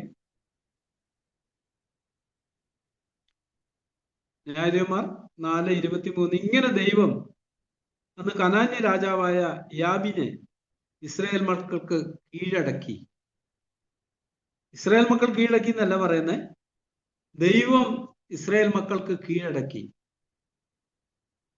1 കൊരിന്ത്യർ നമ്മൾ വായിച്ചിരുന്നു, അവൻ നമുക്ക് ദൈവത്തിൽ നിന്ന് ജ്ഞാനവും നീതിയും വീണ്ടെടുപ്പും ശുദ്ധീകരണവുമായി തീർന്നു. ഇസ്രായേലിനെ ദൈവം വിളിക്കുമ്പം ഇസ്രായേലിനോട് പറഞ്ഞൊരു കാര്യം, ഞാൻ നിങ്ങളെ ഇവിടുന്ന് വിടുവിച്ച് പാലും തേനും ഒഴുകുന്ന കനാനിൽ എത്തിച്ചാൽ നിനക്കും നിന്റെ സന്തതിക്ക് ശാശ്വതാവകാശമായിട്ട് തരാമെന്ന്. അവിടെ ദൈവം പറഞ്ഞ് ഞാനെന്നുള്ള ഒരു കാര്യമാണ്. പക്ഷേ ഈ ഇസ്രായേലിന് പറ്റിപ്പോയൊരു കാര്യം, അവർ ദൈവത്തിൽ വിശ്വസിച്ചില്ല. ആദ്യപടി വിശ്വസിച്ചു, ഫറവോന്റെ അടുത്ത് അവർ രക്ഷപ്പെട്ടു. പക്ഷെ കനാനോടുള്ള ബന്ധത്തിൽ അവരെ അവിശ്വാസം ഏറ്റുപറഞ്ഞു. നമ്മളെ കൊണ്ട് കഴിയില്ലെന്നാ പറഞ്ഞു. ദൈവം അവരോട് നിങ്ങൾ ചെയ്യണമെന്നല്ല പറഞ്ഞ്. ഇപ്പൊ നമ്മളിവിടെ വായിച്ചതുപോലെ ഈ വിശ്വാസമുള്ള നീതീകരണത്തിന്റെ തലത്തിൽ നമ്മൾ നിൽക്കുമ്പോഴും ഈ ഒരു സത്യത്തിലേക്കാ നമ്മൾ വരാനായിട്ട് ഇടയായിത്തീരുന്നത്. ദൈവം നമ്മളല്ല, ദൈവമായത് ചെയ്യുന്നത്. പ്രശംസിക്കുന്നവൻ കർത്താവിൽ പ്രശംസിക്കട്ടെ. പക്ഷെ നമ്മുടെ ശക്തിയിൽ ആശ്രയിക്കുക, നമ്മുടെ പ്രവൃത്തിയിൽ ഊന്നുന്നിടത്ത് നമ്മൾ നമ്മളിൽ തന്നെയായിരിക്കും പ്രശംസിക്കുന്നത്. നമുക്ക് അതുകൊണ്ട് തന്നെ ഉയർന്ന ചിന്തകൾ ഉണ്ടാവാം, നമ്മളെക്കുറിച്ച് തന്നെ ഒരു മതിപ്പുണ്ടാവാം. നമ്മൾ മറ്റുള്ളവരെ നോക്കി അവരെ താത്തിക്കെട്ടുന്ന ഒരു മനോഭാവം ഉള്ളവരായിരിക്കും ഞാൻ ആന്തരിക തലങ്ങളെ കുറിച്ചാണ് പറയുന്നത്. പുറമേ നമ്മൾ അങ്ങനെയൊന്നും പറഞ്ഞില്ലെങ്കിലും ആന്തരിക തലത്തിൽ നമ്മൾ പലപ്പോഴും അങ്ങനെ ആയി പോകാനുള്ള സാധ്യതയുണ്ട്. ഈ ഒരു സത്യം ദൈവം തന്നെ നമുക്ക് ഒന്ന് തുറന്ന് കാണിച്ചു തന്നു കഴിഞ്ഞാലേ നമുക്കിത് ഗ്രഹിക്കാനായിട്ട് കഴിയത്തുള്ളൂ, ഉൾക്കൊള്ളാനായിട്ട് കഴിയത്തുള്ളൂ. നമ്മുടെ ഹൃദയത്തിന്റെ കണ്ണുകൊണ്ട് ഈ സത്യം ഒന്ന് കാണാത്തിടത്തോളം കാലം നമ്മളൊരു പരിശുദ്ധത്തിന്റെ ആത്മാവിലായിരിക്കും ജീവിക്കുന്നതെന്നും. നമ്മുടെ ശ്രമം കൊണ്ട്, സ്വന്തം ശ്രമം കൊണ്ട്, ഇപ്പം പൗലോസ് അപ്പോസ്തലൻ പറഞ്ഞ ന്യായപ്രമാണത്തിൽ നിന്നുള്ള എന്റെ സ്വന്തം നീതിയല്ല എന്ന് പറഞ്ഞതുപോലെ, ഈ ഒരു സത്യം നമ്മൾ കാണാത്തിടത്തോളം കാലം നമ്മുടെ ഒരു ശ്രമം കൊണ്ട് സന്തോഷിക്കാനും ഒക്കെ ആയിരിക്കും നമ്മൾ ശ്രമിക്കുന്നത്. പക്ഷെ ഇതങ്ങനല്ല ദൈവം ചെയ്യുന്ന ഒരു പ്രവൃത്തി. സന്തോഷം നമ്മുടെ ഉള്ളിൽ നിന്ന് പുറത്തേക്ക് വരുന്ന ഒരു കാര്യം. ദൈവം നമ്മുടെ ആന്തരിക തലത്തിൽ ചെയ്യുന്ന ഒരു പ്രവൃത്തിയുടെ അനന്തര ഫലമായിട്ട് ആണ് ഈ സന്തോഷത്താൽ നമ്മൾ നിറഞ്ഞവരായി തീരുന്നത്. നമ്മൾ ആ 30-ാമത്തെ പാട്ടിലെ 2-ാമത്തെ ചാൻസിൽ ഇങ്ങനെ പാടുന്ന വരും കാലത്തിൽ നമ്മെ കൃപയുടെ ധനത്തിൻ മഹിമയെ കാണിപ്പാനായി ഉയർപ്പിച്ചു വ്യാപാര ശക്തിയാൽ ഇരുത്തി സ്വർഗത്തിൽ. വരും കാലത്തിൽ തന്റെ കൃപയുടെ ധനത്തിന്റെ മഹിമയെ കാണിക്കാനായിട്ട് നമ്മൾ വിശ്വാസാൽ നീതീകരിക്കപ്പെട്ട ഒരു വ്യക്തിയെ സംബന്ധിച്ചിടത്തോളം അടുത്തായിട്ട് ഒരാളുടെ ഉള്ളിൽ ദൈവം കൊടുക്കുന്ന ഒരു ബോധ്യം, കൃപ അവന്റെ ജീവിതത്തിൽ എന്തൊക്കെ ചെയ്യാനായിട്ട് സാധിക്കും എന്നുള്ളതിനെ കുറിച്ചാണ്. നമ്മൾ ഈ ഒരു സത്യങ്ങളിലേക്ക് നമ്മുടെ കണ്ണ് തുറക്കാനായിട്ട് നമുക്ക് ദൈവത്തോട് പ്രാർത്ഥിക്കാം സഹോദരന്മാരെ. ഇത് വളരെ പെട്ടെന്ന് നമുക്ക് കിട്ടുന്ന ഒരു കാര്യമല്ല. നമ്മൾ കർത്താവ് പറഞ്ഞ പോലെ ആഴത്തിൽ കുഴിച്ച് പാറമേൽ അടിസ്ഥാനം ഇടുക എന്ന് പറഞ്ഞ പോലെ ആ ഒരു പ്രക്രിയ നമ്മൾ തന്നെയാണ് ചെയ്യേണ്ടത്. കർത്താവ് ഇങ്ങനെ പറഞ്ഞിട്ട് വചനങ്ങളെ കേട്ട് ചെയ്യുന്നതിനെല്ലാം മത്തായി 7:7 എങ്ങനെയുള്ളത് ഞാൻ കാണിക്കാം. അവൻ ആഴെ കുഴിച്ച് പാറമേൽ അടിസ്ഥാനം ഇട്ട് വീട് വിടുന്ന മനുഷ്യനോട് തുല്യൻ. ആഴത്തിൽ കുഴിക്കുക എന്ന് പറയുമ്പോൾ നമ്മുടെ ഒരു പ്രത്യേകത, നമുക്കങ്ങനെ പലപ്പോഴും ആഴത്തിൽ പോകാനുള്ള ഒരു ദാഹവും വിശപ്പൊന്നുമില്ല. കർത്താവ് ഒരു ഉപമ പറഞ്ഞല്ലോ, ഒരു മനുഷ്യൻ വയലിൽ ഒളിച്ചു വെച്ചൊരു നിധി കണ്ടു. എന്നിട്ട് എന്താ ചെയ്തേ? അവൻ ആദ്യം പോയി തനിക്കുള്ളതെല്ലാം വിറ്റു, പിന്നെ വന്നിട്ട് ഈ വയല് വാങ്ങി. അപ്പൊ നമ്മളും ഈ സത്യങ്ങളിലേക്ക് കടന്നു പോകണമെന്നുണ്ടെങ്കിൽ ഒന്നാമത് നമ്മളെ തന്നെ നിഷേധിക്കുന്നവരായി തീരണം. നമുക്കുള്ളതെല്ലാം വിൽക്കുന്നവരായി തീരണം. നമുക്കുള്ളതെന്ന് പറഞ്ഞാൽ എന്താ? ഞാൻ ചിന്തിക്കാറുണ്ട്, നമ്മുടേതായ മനസ്സിലാക്കലുകളുണ്ട്, തിരിച്ചറിവുകളുണ്ട്, വചനം ഗ്രഹിക്കുന്ന തലങ്ങളൊക്കെ ഉണ്ട്. ആ തലത്തിൽ നിന്നാൽ നമുക്കിത് കൈക്കൊള്ളാനായിട്ട് കഴിയത്തില്ല. നമുക്കുള്ളതെല്ലാം വിറ്റ് കർത്താവിന്റെ പിന്നാലെ ചെല്ലുന്നിടത്ത് മാത്രമേ ഈ സത്യങ്ങൾ നമ്മുടെ കണ്ണിന് മുമ്പിൽ തെളിഞ്ഞു വരത്തുള്ളൂ. അല്ലാത്തടത്തോളം കാലം നമ്മുടെ കണ്ണുകൾ അന്ധമായിരിക്കും. സാത്താൻ നമ്മുടെ ഉള്ളിൽ ചെയ്യുന്ന ഒരു പ്രവൃത്തിയെക്കുറിച്ച് വെളിപ്പാട് 3 നമ്മൾ വായിക്കുന്നുണ്ട്. ഞാൻ ധനവാൻ, സമ്പന്നൻ, എനിക്കൊന്നിനും മുട്ടില്ല എന്ന് പറഞ്ഞുകൊണ്ട് നീ നിർഭാഗ്യവാനും അരിഷ്ടനും ദരിദ്രനും കുരുടനും നഗ്നനും എന്ന് അറിയാതിരിക്കുക. പലപ്പോഴും നമ്മളെ സാത്താൻ അങ്ങനെ വഞ്ചിക്കുന്നത്. നമ്മുടെ ഉള്ളിൽ ഒരു തൃപ്തിയുടെ ആത്മാവിനെ കൊണ്ടുവന്നിട്ട് നമ്മൾ കർത്താവിന്റെ അടുത്ത് ചെന്ന് ചോദിക്കാൻ മടിയുള്ളവരായി തീരും. നമുക്ക് ലഭിച്ചതിൽ നമ്മൾ തൃപ്തരായിരിക്കുന്ന ഒരു അവസ്ഥയുണ്ട്. പക്ഷെ ഈ ദൈവത്തിന്റെ ആഴങ്ങളിലേക്ക് നമ്മൾ കടന്നു ചെല്ലണമെന്ന് ദൈവം ആഗ്രഹിക്കുന്നുണ്ട്. അത് ദൈവം തന്നെയാണ് നമുക്ക് വെളിപ്പെടുത്തി തരുന്നത്, തന്റെ പരിശുദ്ധാത്മാവിനെ. പക്ഷെ നമ്മൾ ചോദിക്കുന്നവരായിരിക്കണം, ഇതിന്മേലെ വർക്ക് ചെയ്യുന്നവരായിരിക്കണം. ഈ വിശ്വാസമുള്ള നീതീകരണം എന്ന് പറയുന്ന ഒരു അടിസ്ഥാനം, ഇത് വളരെ പ്രധാനപ്പെട്ട ഒരു അടിസ്ഥാനമാണ്. അപ്പൊ നമ്മളിതിനെ ചിന്തിക്കുകയും ധ്യാനിക്കുകയും ഒക്കെ ചെയ്യുമ്പോൾ മാത്രമേ പരിശുദ്ധാത്മാവിന് ഇതിന്റെ ആഴങ്ങളിലേക്ക് നമ്മളെ കൊണ്ടുപോകാനായിട്ട് കഴിയത്തുള്ളൂ. ഉപരിതലത്തിൽ കിടക്കുന്ന കാര്യങ്ങളോടുള്ള ബന്ധത്തിൽ ആ വിതയ്ക്കുന്നതിന് മുമ്പേ കർത്താവ് പറഞ്ഞായിരുന്നു, വഴിയരികിൽ വീണ വിത്ത്, പാറപ്പുറത്ത് വീണ വിത്ത്, മുള്ളിനിടയിൽ വീണ വിത്ത്. പക്ഷെ നല്ല നിലത്ത് വീണ വിത്തിനെ കുറിച്ച് പറയുന്നത് അതിന് ഫലമുണ്ടായി. ഈ നല്ല നിലത്ത് വീഴുന്ന വിത്തിന്റെ പ്രത്യേകത ഒരിക്കലും ഈ കൃഷി എന്നൊരു സഹോദരൻ പറഞ്ഞു, നമ്മൾ പൂട്ടിയടിച്ച് ഒരിക്കൽ ഒരു കണ്ടത്തില് വിത്ത് വിതച്ചാൽ സംഭവിക്കുന്ന ഒരു കാര്യം, വളരെ പെട്ടെന്ന് ആ വിത്ത് ഒരല്പം മണ്ണിനടിയിലേക്ക് താന്നു പോകും. പിന്നീട് പറവ്യാദികൾക്ക് കണ്ടെത്താനോ അതിനെ കുത്തിക്കൊണ്ടു പോകാനോ പറ്റത്തില്ല. പക്ഷെ പാറസ്ഥലത്തുള്ളതെല്ലാം ഉപരിതലത്തിലാണ് കിടക്കുന്നത്, കാണാം. അല്ലെ വഴിയരിയിൽ വീണത്, പാറസ്ഥലത്ത് വീണത്, മുള്ളിനിടയിൽ വീണത്. പക്ഷെ നല്ല നിലത്ത് വീണ വിത്ത് വളരെ പെട്ടെന്ന് മണ്ണിലേക്ക് അല്പം താന്നിട്ട് ഒരു ജീവന്റെ പ്രക്രിയ നടന്നിട്ട് ഒരു പുതിയ കിളിർപ്പ് മുകളിലേക്ക് വന്നാൽ അതൊരു അനുഗ്രഹമായി തീരുന്നത് എന്ന് പറഞ്ഞ പോലെ നമ്മുടെ കൃഷിയുമായിട്ടുള്ള ബന്ധത്തിൽ നമ്മൾ ഈ നല്ല നിലത്ത് വീണ വിത്തിനെ കുറിച്ച് അവിടെ കർത്താവ് വിശദീകരിക്കുന്ന ഇങ്ങനെയാണ്, അത് കേട്ട് ഗ്രഹിക്കുന്നതാണ്. നല്ല നിലത്ത് വീണതോ വചനം കേട്ട് ഗ്രഹിക്കുന്നതാകുന്നു എന്നാ പറഞ്ഞത്. അവൻ ഗ്രഹിക്കുക എന്നുള്ളത് നമ്മുടെ ഹൃദയമായിട്ട് ബന്ധപ്പെട്ട് കിടക്കുന്ന ഒരു കാര്യമാണ്. ഹൃദയം കൊണ്ട് ഗ്രഹിക്കുന്നു. അപ്പൊ ആ ഹൃദയത്തിൽ ആ വിത്ത് വീണ് അത് നമ്മൾ തിരിച്ചറിഞ്ഞ് ഗ്രഹിച്ചു കഴിഞ്ഞാൽ അത് തീർച്ചയായിട്ടും വളർന്നു വന്നൊരു ഫലം തരാനായിട്ട് തുടങ്ങും, നമ്മളെ സ്വാതന്ത്ര്യത്തിലേക്ക് നടത്താനായിട്ട് തുടങ്ങും. ഈ ഗ്രഹിക്കാത്ത കാര്യങ്ങളോടുള്ള ബന്ധത്തിൽ ആ സാത്താൻ വന്ന് വളരെ പെട്ടെന്ന് എടുത്തുകൊണ്ട് പോകും. അപ്പൊ നമ്മള് ഒരു ബലാത്കാരത്തിന്റെ ആത്മാവിൽ ദൈവജനത്തോടുള്ള ബന്ധത്തിൽ അതിനെക്കുറിച്ച് ചിന്തിക്കുകയും ധ്യാനിക്കുകയും കർത്താവിനോട് പ്രാർത്ഥിക്കുകയും, കർത്താവെ ഇതില്ലാണ്ട് ഞാൻ നിന്നെ വിട്ടുപിരിയത്തില്ല, നീ എനിക്ക് തന്നേ മതിയാവും. യാക്കോബ് പ്രാർത്ഥിച്ച പോലെ നീ എന്നെ അനുഗ്രഹിച്ചല്ലാതെ നിന്നെ വിടത്തില്ലെന്ന് പറഞ്ഞ പോലെ ഈ സത്യങ്ങൾ നമ്മൾ അറിയുന്നതോടുകൂടിയാണ് നമ്മൾ സ്വതന്ത്രരായി തീരുന്നത്. നമ്മുടെ ക്രിസ്ത്യ ജീവിതം ഒരു സന്തോഷകരവും ആനന്ദകരവും അനുഗ്രഹകരവുമായി തീരുന്നത് ഈ സത്യങ്ങൾ നമ്മൾ ഹൃദയം കൊണ്ട് ഗ്രഹിക്കുന്നതിന് അനന്തരഫലമായിട്ടാണ്. അതിന് മാത്രമേ ഫലം കൊടുക്കാനായിട്ട് കഴിയത്തുള്ളൂ. ഇന്ന് രാത്രി നമ്മൾ ഒന്നിച്ചായിരിക്കുമ്പോൾ നമുക്ക് ഈ കാര്യത്തിൽ എത്ര ദാഹമുണ്ട്, വചനത്തിലുള്ള ഒരു ദാഹമുണ്ട്. 119 സങ്കീർത്തനത്തില് അവിടെ സങ്കീർത്തനക്കാരൻ ഇങ്ങനൊരു കാര്യം എഴുതിയിട്ടുണ്ട്.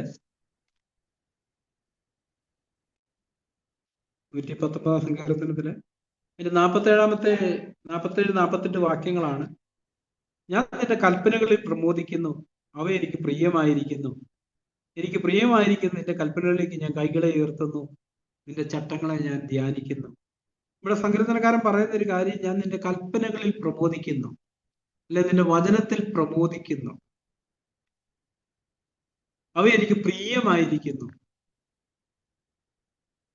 എനിക്ക് പ്രിയമായിരിക്കുന്ന നിന്റെ കൽപ്പനകളിലേക്ക് ഞാൻ കൈകളെ ഉയർത്തുന്നു, നിന്റെ ചട്ടങ്ങളെ ഞാൻ ധ്യാനിക്കുന്നു. ദൈവത്തോടുള്ള ബന്ധത്തിൽ ദൈവം നമുക്ക് പ്രിയമായിരിക്കുന്നു എന്നാണോ? നമുക്കറിയാം, പ്രിയമായിരിക്കുന്നതിനെ കുറിച്ച് നമ്മൾ എപ്പോഴും ചിന്തിക്കും. പ്രിയപ്പെട്ടതിനെ കുറിച്ച് എപ്പോഴും അതിനെക്കുറിച്ചായിരിക്കും നമ്മുടെ ചിന്ത. കർത്താവ് പറഞ്ഞ നിന്റെ നിക്ഷേപമുള്ളിടത്ത് നിന്റെ ഹൃദയവും ഇരിക്കും. ഈ ദൈവജനമാണോ നമുക്ക് പ്രിയമായിരിക്കുന്ന ഒരു കാര്യം, അതോ മറ്റു പലതും അതിനേക്കാൾ മുൻഗണന നമ്മുടെ ജീവിതത്തിലുണ്ടോ? നമ്മൾ മറ്റു പല ഭൗതിക ജോലികളോടുള്ള ബന്ധത്തിലായിരിക്കുന്നിടത്തും നമുക്ക് ഈ ദൈവത്തിന്റെ വചനത്തെ ധ്യാനിക്കാനായിട്ട് കഴിയും. അപ്പൊ ദൈവം ആർക്കാ വെളിപ്പെടുത്തി കൊടുക്കുന്നതെന്ന് ചോദിച്ചാൽ, ഇത് ധ്യാനിച്ചുകൊണ്ടിരിക്കുന്നവർക്കാ വെളിപ്പെടുത്തി കൊടുക്കുന്നത്. അല്ലാത്തടത്ത് നമുക്കിത് കണ്ടെത്താനായിട്ട് കഴിയത്തില്ല. അതുപോലെ അതിന്റെ 16 വാക്യത്തിൽ 15-16 വാക്യങ്ങളിലെ സങ്കീർത്തനക്കാരൻ ഇങ്ങനെ എഴുതിയിട്ടുണ്ട്. 119 ഞാൻ നിന്റെ പ്രമാണങ്ങളെ ധ്യാനിക്കുകയും നിന്റെ വഴികളെ സൂക്ഷിക്കുകയും ചെയ്യുന്നു. ഞാൻ നിന്റെ ചട്ടങ്ങളിൽ രസിക്കും, നിന്റെ വചനത്തെ മറക്കുകയുമില്ല. തുടർന്ന് അതിന്റെ 18 വാക്യത്തിൽ നിന്റെ ന്യായപ്രമാണത്തിലെ അത്ഭുതങ്ങളെ കാണേണ്ടതിന് എന്റെ കണ്ണുകളെ തുറക്കണമേ. ഈ ന്യായപ്രമാണത്തിൽ മറഞ്ഞിരിക്കുന്ന, അല്ല ദൈവത്തിന്റെ വചനത്തിൽ മറഞ്ഞിരിക്കുന്ന ഒത്തിരി സത്യങ്ങളുണ്ട്. അതിന്റെ ആഴങ്ങളിലുള്ള നമുക്കൊരു നിലവിളിയുണ്ട് കർത്താവിനോട്. കർത്താവ് അത് കാണാനായിട്ട് എന്റെ കണ്ണുകളെ തുറക്കണമേ. തുടർന്ന് 19 വാക്യത്തില് താൻ ഇങ്ങനെ പറയുന്നു, ഞാൻ ഭൂമിയിൽ പരദേശിയാകുന്നു, നിന്റെ കൽപ്പനകളെ എനിക്ക് മറച്ചു വെക്കരുതേ. അപ്പൊ ദൈവം തന്നെ വേണം ഇതെല്ലാം വെളിപ്പെടുത്തി തരാൻ നമുക്ക്. ഈ വെളിപ്പാടുകളാണ് നമ്മളെ സ്വാതന്ത്ര്യത്തിലേക്ക് നയിക്കുന്നത്. അതിന് നമുക്ക് ആവശ്യമായിരിക്കുന്ന ഒരു കാര്യം, നമുക്കിതിനായിട്ടൊരു ദാഹമാണ്, ദൈവത്തിനുള്ളൊരു ദാഹം. നമ്മളത് 1 പത്രോസ് 2:2 നമ്മളത് വായിക്കുന്നുണ്ട്, എപ്പോഴും കേൾക്കുന്ന വചനമാണ്. രക്ഷയ്ക്കായി വളരുവാൻ വചനമെന്ന മായമില്ലാത്ത പാൽ കുടിപ്പാൻ വാഞ്ചിപ്പീൻ. വചനത്തിനായുള്ളൊരു വാഞ്ച നമ്മുടെ ഉള്ളിലുണ്ടോ? ഒരു അന്വേഷണവും. പലപ്പോഴും നമുക്കത് കാണാൻ കഴിയുന്നില്ല. അതിന്റെ കാരണം, സാത്താൻ എപ്പോഴും ഈ സത്യങ്ങള്, ഈ ഒരു ദാഹം നമ്മളിൽ നിന്ന് എടുത്തു കളയാൻ ആഗ്രഹിക്കുന്നു. നമ്മുടെ ദാഹം മറ്റു പലതിലേക്ക് തിരിച്ചു വിട്ടിട്ട് നമ്മളെ സ്വാതന്ത്ര്യത്തിലേക്ക് കൊണ്ടുവരാതിരിക്കുക എന്നുള്ളതാണ് സാത്താന്റെ ലക്ഷ്യം. അപ്പൊ നമ്മൾ ഈ സത്യങ്ങൾ അറിയുന്നില്ലെങ്കിൽ നമ്മളെ തന്നെ ഒരു പോരാട്ടത്തിലൂടെ, നമ്മൾ 2 തെസ്സലോനിക്ക ലേഖനത്തില് ഇങ്ങനെ വായിക്കുന്നുണ്ടല്ലോ, സത്യത്തിൽ രസിക്കാതെ അനീതിയിൽ രസിക്കുന്ന ഏവർക്കും ഭോഷ്ക് നിശ്വസിക്കുമാറ് വ്യാജത്തിന്റെ വ്യാപാര ശക്തിക്കും. സത്യത്തിൽ രസിക്കാതെ, നിന്റെ വചനം സത്യമാണ്. ദൈവത്തിന്റെ വചനത്തിൽ നമുക്കൊരു രസിക്കുന്ന മനോഭാവമുണ്ട്. നമ്മൾ അങ്ങനത്തെ ഒരു മനോഭാവത്തിലേക്ക് വരുന്നിടത്താണ് ഈ ന്യായപ്രമാണത്തിലെ അത്ഭുതങ്ങൾ, അല്ലെ ദൈവത്തിന്റെ മറഞ്ഞിരിക്കുന്ന അത്ഭുതങ്ങളൊക്കെ നമ്മൾ കാണാൻ തുടങ്ങുന്നത്. ആ അത്ഭുതങ്ങളാണ് നമ്മളെ സ്വാതന്ത്ര്യത്തിലേക്ക് നയിക്കുന്നത്. അതിന്റെ പിമ്പിൽ ഒരു ശക്തികളുണ്ട്. ദൈവജനത്തിന്റെ വെളിപ്പാടിനോടൊപ്പം ദൈവാത്മാവിന്റെ ഒരു നിറവും കൂടെ നമ്മുടെ മേൽ വന്നിട്ടാണ് ഈ വഴികളിൽ നടക്കാനായിട്ട് കർത്താവ് നമ്മളെ സഹായിക്കുന്നത്. അതുകൊണ്ട് ഇന്ന് രാത്രികാലം വരും ദിവസങ്ങളില് നമുക്ക് ഈ വിശ്വാസമുള്ള നീതീകരണം എന്നുള്ള ഈ ഒരു സത്യം കൂടുതൽ ഗ്രഹിക്കാനുള്ള ഒരു പോരാട്ടത്തിലായിരിക്കാം. നമ്മളൊരു പഴമൊഴി പറയാറില്ലേ, ഈ നായ്ക്കൾക്ക് മുഴുവൻ തേങ്ങ കിട്ടിയ പോലെ. അതിന്റെ എന്ന് പറഞ്ഞാൽ കുറെ കടിച്ച് ഉരുട്ടി അവസാനം മടുത്തിട്ടിട്ട് പോകും. പക്ഷെ ദൈവം നമ്മളെ കുറിച്ച് ആഗ്രഹിക്കുന്ന അങ്ങനല്ല. നമ്മളത് അതിന്റെ സത്യം കാണുന്നിടം വരെ, നമ്മുടെ കണ്ണ് തുറക്കുന്നിടം വരെ നമ്മൾ അതിന്മേൽ അധ്വാനിച്ചുകൊണ്ടേയിരിക്കണം. അധ്വാനിക്കുന്ന കൃഷിക്കാരനാണ് അതിഫലം അനുഭവിക്കുന്നത്. ആ വചനം നമ്മൾ വിട്ടുകളയാതെ ചിന്തിക്കുകയും, ഇവിടെ നമ്മൾ ഈ സങ്കീർത്തനക്കാരൻ പ്രാർത്ഥിച്ചതുപോലെ നിരന്തരമായിട്ട് ദൈവസന്നിധിയിൽ ഈ സത്യങ്ങള് തെളിയിച്ചു തരാനായിട്ട് ദൈവത്തോട് പ്രാർത്ഥിക്കുകയും ചെയ്യുന്നിടത്താണ് ദൈവം നമുക്കൊരു വെളിപ്പാടായിട്ട് ഇത് തരുന്നത്. നമ്മൾ ഹൃദയം കൊണ്ട് ഇത് ഗ്രഹിക്കുന്നു, അത് നമ്മളെ സ്വാതന്ത്ര്യത്തിലേക്ക് നടത്തുന്നു. നമ്മുടെ ജീവിതം നാം അറിയാതെ തന്നെ രൂപാന്തരപ്പെടാൻ തുടങ്ങും. ദൈവത്തെ അങ്ങനെ പ്രവൃത്തി ചെയ്യാനായിട്ട് കഴിയും. കഴിഞ്ഞ ദിവസം ഒരു സഹോദരൻ പറഞ്ഞ സാക്ഷ്യം ഞാനിങ്ങനെ ഓർക്കുക. പുള്ളി ഈ പെയിന്റിങ്ങിനൊക്കെ പോകുന്ന ആളാ. ഇതെല്ലാം കഴിഞ്ഞ് വൈകുന്നേരം വീട്ടിൽ വന്നിട്ട് പുള്ളി അങ്ങാടിക്കൊരു പോക്കുണ്ട്. അങ്ങാടി പോയി കൂട്ടുകാരൊക്കെ ഉണ്ട്, അവരോട് കൂടി വർത്തമാനം പറഞ്ഞ് അങ്ങനത്തെ ഒരു ഇതുണ്ടല്ലോ നമ്മുടെ നാട്ടിൻപുറങ്ങളിലെല്ലാം, നാട്ടിൻപുറത്തിലും ടൗണിലും എല്ലാം ഉണ്ട്. അപ്പൊ ആ സഹോദരൻ പറഞ്ഞൊരു കാര്യം, ബുധനാഴ്ചത്തെ മീറ്റിങ്ങിലെല്ലാം ഞാൻ പോകുമായിരുന്നു, പക്ഷേ ഈ വെള്ളിയാഴ്ചത്തെ മീറ്റിങ്ങിന് ഞാൻ പോകാറേ ഇല്ല. ഞാനിങ്ങനെ അങ്ങാടി പോയി ഇങ്ങനെയൊക്കെ ഇരിക്കും. അപ്പൊ ദൈവം എന്നോട് വചനത്തിലൂടെ സംസാരിച്ചു. 1-ാം സങ്കീർത്തനം, ദുഷ്ടന്മാർ ആലോചന പ്രകാരം നടക്കാതെയും പാപികളുടെ വഴിയിൽ നിൽക്കാതെയും പരിഹാസികൾ ഇരിക്കാതെയും യഹോവയുടെ ന്യായപ്രമാണം സന്തോഷിച്ച് ന്യായപ്രമാണത്തെ രാവിലെ ധ്യാനിക്കുന്ന മനുഷ്യൻ ഭാഗ്യവാൻ, അവൻ നട്ടിരിക്കുന്നതും. പുള്ളി പറഞ്ഞൊരു കാര്യം ഇതാണ്, ആ വചനം എന്നെ സംസാരിച്ചുകൊണ്ട് ഞാൻ ആ പരിപാടി നിർത്തി, അങ്ങോട്ടുള്ള പോക്ക് നിർത്തി. അതുകൊണ്ട് ഞാനിപ്പം മീറ്റിങ്ങിൽ പങ്കെടുക്കും, അല്ലാത്ത സമയത്ത് വചനമൊക്കെ വായിക്കാൻ തുടങ്ങി. അത് എൻ്റെ ജീവിതത്തെ, എൻ്റെ കുടുംബജീവിതത്തെ മാറ്റാനായിട്ട് തുടങ്ങി. അപ്പൊ ഈ ദൈവത്തിന്റെ വചനം നമ്മൾ ഹൃദയപൂർവ്വം കൈക്കൊള്ളുന്നിടത്ത്, ദൈവത്തിന്റെ വചനത്തെ സ്നേഹിച്ച് കൈക്കൊള്ളുന്നിടത്ത്, അതൊരു വലിയ പ്രവൃത്തി നമ്മൾ ചെയ്യുന്നുണ്ട്. ഒരു രൂപാന്തരത്തിന്റെ പ്രവൃത്തി, ശുദ്ധീകരണത്തിന്റെ പ്രവൃത്തി. വിശ്വാസം നമുക്ക് വർദ്ധിക്കാൻ തുടങ്ങും, നമുക്ക് അതിനോടുള്ള സ്നേഹം കൂടും. അല്ലെ, വചനത്തെ സ്നേഹിച്ച്, സത്യത്തെ സ്നേഹിച്ച് കൈക്കൊള്ളുക, അങ്ങനത്തെ ഇതിലേക്ക് വരും. അത് ചെയ്യുന്നൊരു കാര്യം പാപത്തിന്റെ ബന്ധനത്തിൽ നമ്മളെ വിടുവിക്കാൻ തുടങ്ങും. ഞാൻ പാപം കൊണ്ട് ഉദ്ദേശിക്കുമ്പോൾ നിരാശപ്പെട്ടിരിക്കുക, പരാതിയുള്ളവരായിരിക്കുക, അസ്വസ്ഥരായിരിക്കുക, അസമാധാനത്തിൽ ജീവിക്കുക, കോപിഷ്ഠരായിരിക്കുക, മറ്റ് ചിന്തകൾ കെടുകൊടുക്കുന്നവരായിരിക്കുക. അതിൽ നിന്നെല്ലാം ഈ ദൈവജനത്തിന്റെ ധ്യാനമാണ് നമ്മളെ സ്വാതന്ത്ര്യത്തിലേക്ക് നയിക്കുന്നത്. അപ്പൊ അതുകൊണ്ട് ഈ ഒരു സത്യം, ഈ റോമാലേഖനം 3-ാം അധ്യായത്തിൽ 3, 4, 5 അധ്യായങ്ങളിൽ പറയുന്ന ഈ നീതീകരണം എന്നുള്ള സത്യം, വിശ്വാസമുള്ള നീതീകരണം എന്നുള്ള ആ സത്യത്തെക്കുറിച്ച് നമുക്കൊന്ന് ആഴത്തി കുഴിക്കാനായിട്ട് തുടങ്ങും. വീണ്ടും വീണ്ടും വീണ്ടും നമ്മളത് വായിക്കുകയും ധ്യാനിക്കുകയും ചെയ്യുന്നിടത്ത് നമ്മുടെ ജീവിതത്തെ രൂപാന്തരപ്പെടുത്തുന്ന ഒരു കാര്യമായിട്ട് വരുന്ന നമുക്ക് കാണാനായിട്ട് കഴിയും. നമ്മളതിനെ വിലമതിക്കാം, ഗൗരവത്തോടെ എടുക്കാം. അതിനായിട്ട് കർത്താവ് നമ്മളെ സഹായിക്കട്ടെ. നമുക്ക് പ്രാർത്ഥിക്കാം. സ്വർഗ്ഗസ്ഥനായ പിതാവേ, അവിടുത്തെ വചനത്തിന്റെ ആഴങ്ങളിലേക്ക് കടന്നു വരാനുള്ള ഒരു ആഗ്രഹത്താൽ അടിയുള്ള ഹൃദയങ്ങളെ നിറയ്ക്കണമെന്ന് പ്രാർത്ഥിക്കുന്നു. അതിൻ്റെ ഉള്ളിൽ മറഞ്ഞിരിക്കുന്ന ആത്മീയ സത്യങ്ങൾ ഗ്രഹിപ്പാനും ജീവനെ കണ്ടെത്താനും അത് അടികൾ ജീവിതത്തിൽ അനുഭവമാക്കി കൂടുതൽ പ്രത്യാശയും ധൈര്യമുള്ളവരായിട്ട് അങ്ങ് അനുഭവിപ്പാനും തക്കവണ്ണം ആ നിലയിൽ അടികൾ ഹൃദയങ്ങളോട് ഇടപെടണമെന്ന് പ്രാർത്ഥിക്കുന്നു. അതിനായിട്ട് അവിടുത്തെ കരങ്ങളിൽ ഏൽപ്പിക്കുന്നു. യേശുവിന്റെ നാമത്തിൽ ചോദിക്കുന്നു പിതാവേ,